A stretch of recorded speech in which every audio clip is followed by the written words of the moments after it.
ভাতের থালায় লাথি, এরপর যা ঘটলো দেখলে আপনারও গায়ের লোম খাড়া হয়ে যাবে। একটু খেয়াল করে দেখুন। এই, তোর কতবার কইছি ওই ভাতের কথা আমার কাছে কবি নে। তাই বলে তুমি সামান্যটার ব্যাপারের জন্যই নিধির দেহটা এরকম করে শেষ করে দিবা? আমি এক কথার মানুষ, আমার কাছে আমার সম্মানটাই বড়। আব্বা চলো না। এই, কানের কাছে ঘ্যান ঘ্যান করিস নে তো, যা এখানতে যা, ওই যা, জাতি করছি নে। দল যতদিন ক্ষমতায় না আসছে ভাত ছুঁয়েও দেখছি রে। ওরা ক্ষমতার জোরে আমার ভাতের থালে লাতি মেরেছে।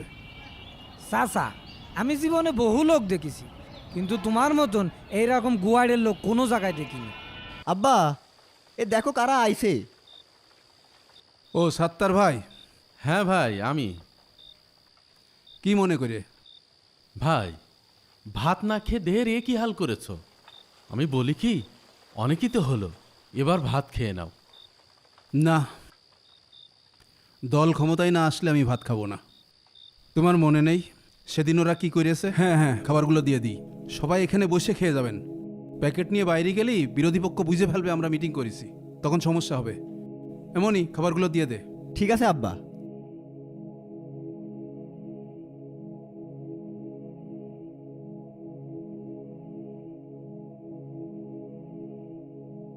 ভাই, খাবার খেয়ে সবাই চুপি ছাড়ি চলে যেতে হবে এখান থেকে। এখানে কি কর্মী সভা রে?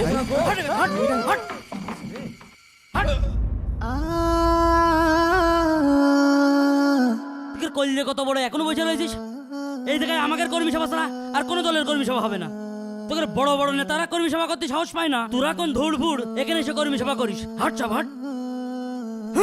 কল্লে থেকে সাহস থেকে আমি বাঁচি না। এই কান খাড়া করে শোন, এই অঞ্চলে আমাদের কর্মী সভা ছাড়া আর কোনো কারোর কর্মী সভা হবে না। হট, এই অঞ্চলে তোকে জন্য আর কোনোদিন না দেখি কর্মী সভা করতে এসে। দূর হয় কিন্তু দূর হা।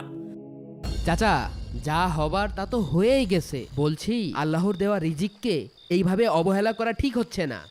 ইমাম সাহেব ঠিক কথা বলেছে। দুনিয়াতে যে সকল মানুষ আপনার সাথে অন্যায় অবিচার করেছে, কেস কাটটা দিয়েছে আপনার নামে, তারা দুনিয়াতে না হোক অন্তত পরকালে তো শাস্তি পাবে। সে যাই হোক, আমি আমার নিয়ত ভাঙবো না।